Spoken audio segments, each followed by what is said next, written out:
C'est une histoire qui commence à Bruxelles et qui se poursuit à Paris.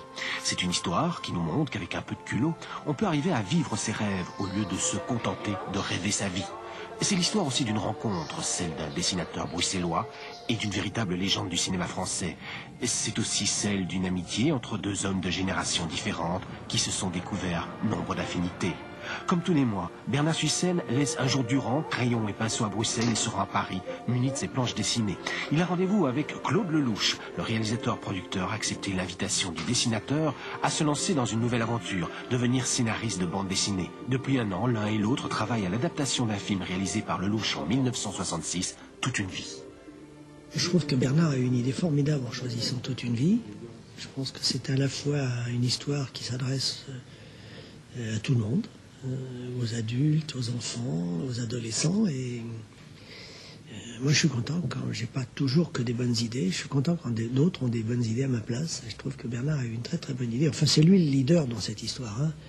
Moi, je suis son assistant. Hein. C'est quand même le dessin qui est primordial.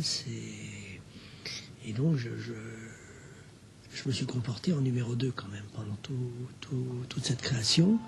Les réunions de travail sont un véritable moment de détente pour un Lelouch qui donne ici beaucoup de liberté à Bernard Suissène. Une nouveauté pour un homme qui a toujours eu l'habitude de gérer lui-même le travail de l'image. Là, je ne peux pas faire autrement. Parce que moi, j'ai une caméra qui dessine toute seule.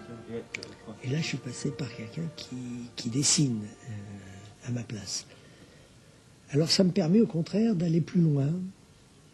Si vous voulez, je deviens spectateur de mon histoire. Alors que quand je regarde mes films, je n'arrive jamais à avoir une position de spectateur.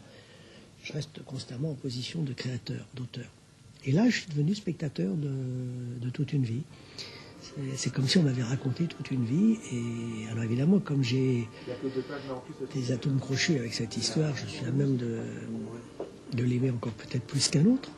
Mais comme il y a très longtemps que j'ai fait ce film, je suis vraiment redevenu spectateur et je pense que les gens qui vont voir cette bande vont prendre beaucoup de plaisir.